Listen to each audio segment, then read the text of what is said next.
Hello there, I'm Moldy, and I hope you're having a nice Sunday afternoon, or whatever day. I hope you're having a nice afternoon. Whatever time it is, I hope you're having a lovely day. Earlier this week, we built every single Lego Star Wars Duel, every Lego set with Duel in the title, going from 2013 to 2024. But in those duels, there is one thing that's missing. Let's just go through what we've looked at. So we have Mandalore Duel from Star Wars, the Clone Wars animated show. The second duel we looked at was Mustafar from the Star Wars prequels. Again, a pretty good duel. The third duel that we took a look at was Starkiller from the sequel trilogy. And then we also had, all the way back in 2013, we had this pretty big to pick up Geonosis duel from, again, the prequel trilogy. Last night, on stream, we built Ahsoka Tano's Duel on Peridia, and I will try to clip that up for a video for those of you that don't have hours to spend watching it. But there's one trilogy that LEGO have completely missed when it comes to these LEGO Duel playsets, and that is the original trilogy. So today, we are going to be fixing that by building what I think is one of the most iconic duels in the original trilogy. I think there's three big ones that we can think of. There is Kenobi Vader in A New Hope, which is what we're building today. There is also the Bespin duel between Vader and Luke. That's definitely more impactful and feels a bit more powerful than the first one. But you know, Kenobi Vader reuniting after all these years. Maybe it's because of the Mustafar duel that I think this one just ranks a little bit better. It's not much, but it is a little bit more iconic than the Empire Strikes Back one. And then in Return of the Jedi, we kind of have the duel between Luke and Vader, or is it Luke and Palpatine? Realistically, the only duel going on there is in Vader's head, and ultimately, that's what decides the winner or loser. Anyway, not only are we looking at A New Hope's Vader versus Obi-Wan duel, we're taking this straight from SC38. If you aren't aware of what SC38 is, it stands for the 38th scene, because the 38th scene in A New Hope is said Vader Kenobi duel. But 5 years ago, that's Mandalore. That is season 7, or Mandalorian, the show. That's season 7 of the Clone Wars. We're celebrating 5 years of SC38 as well, which is arguably, you say fan film to a Star Wars fan, chances are that's the one that your mind goes straight to, SC38, unless you're thinking of the recent 212 fan film, which again, we have built a mock here recently on the channel. Go check that out. It'll be on the end screen, but not before this video. I think it's time to take a closer look and show you just why this is based on SC38 rather than A New Hope. Because this isn't an official LEGO set, it does mean it doesn't have a brick set page, but if it did, this is probably what the stats would look like. That's right, the instructions for this are absolutely free to pick up on Rebrickable. I guess technically we should probably put the price of the parts, but even then, it's not looking too bad for a diorama-esque playset duel. You can see straight away there are a few things I have taken from the Death Star. We've got some panels behind Vader here. We've also got the light bar in the middle, and then just some modified bricks on the front to bring a bit of texture to Kenobi's side, which does match up to how we see in SC38's fan film.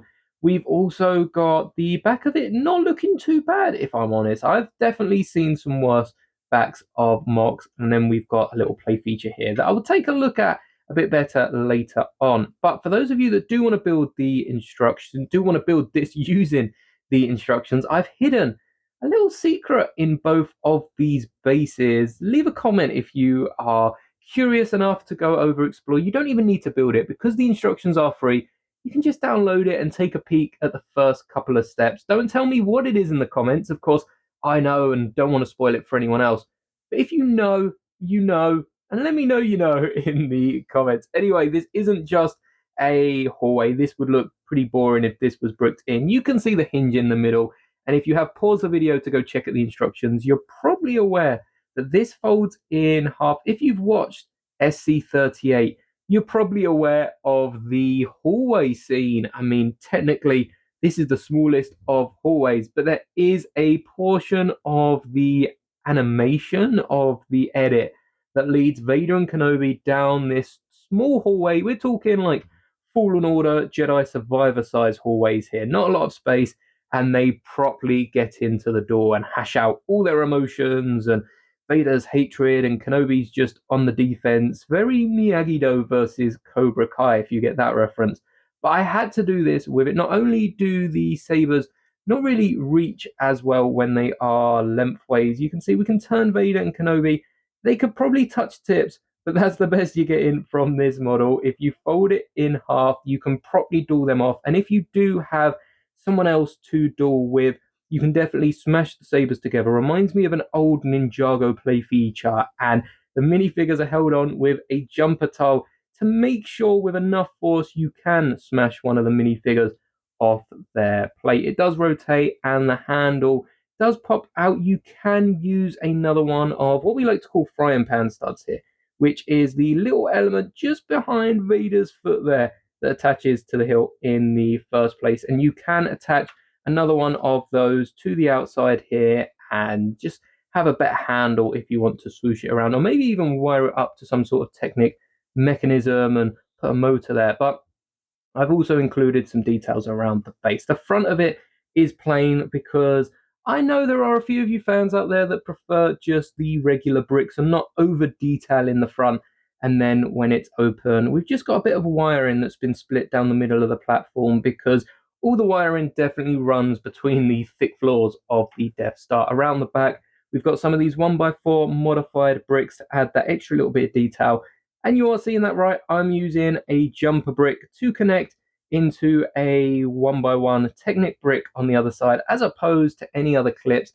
This just takes up the least amount of space. If you're looking at mills plate in your modular buildings, I'd recommend probably going with a connection like this, because it is the easiest to clip together and to clip apart, but holds together very nicely if you do need that support. Maybe this is hanging half off a shelf and you need it to be held firmly. There are two firm points of connections, first with the hinge and second with either of these snot techniques. I guess you can see it's not too easy to break apart, even if you were to start hitting it against the table, though I don't know why you do that. And I'm really happy the way this came together. So how does this MOC hold up to date? Well, considering I just finished building this like a couple of minutes before starting this video, I think it's pretty nice. Comparing it with the other sets that LEGO have released as well, I think there's not too much more they could do. I guess LEGO could create some diorama out of this and have a little door in the front, but then you're just adding bricks. You could create an arch even at the back here and have that split instead of the wall behind them. But I really wanted to go for that SC38 look. Perhaps we can add some lightsaber marks in the walls and other features that pop up there. But I'm really happy with how this turned out. Again, the instructions are available for free on Rubricable if you want to find out the little secrets. I guess there's 2 secrets in the base of this set. Let me know in the comments if you are curious enough to go find them. And Tuesday, we will be taking a look at all of the LEGO duels, including my MOC here,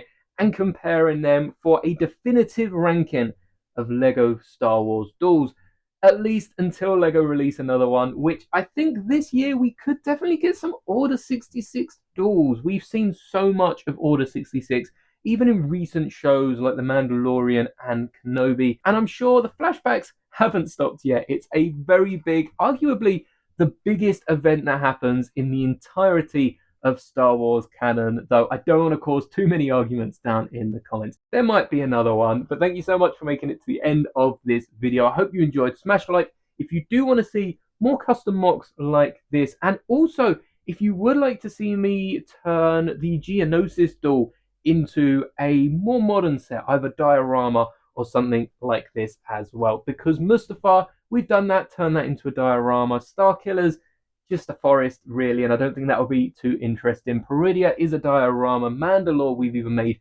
into a diorama. And I'm pretty sure we've done something with an old Death Star set. So if you'd like to see Geonosis rebuilt in a more modern style of set, or if you'd like to see one of the newer sets rebuilt into the Geonosis style, let me know down in the comments. Thank you so much for making it to the end of the video. May the bricks be with you always.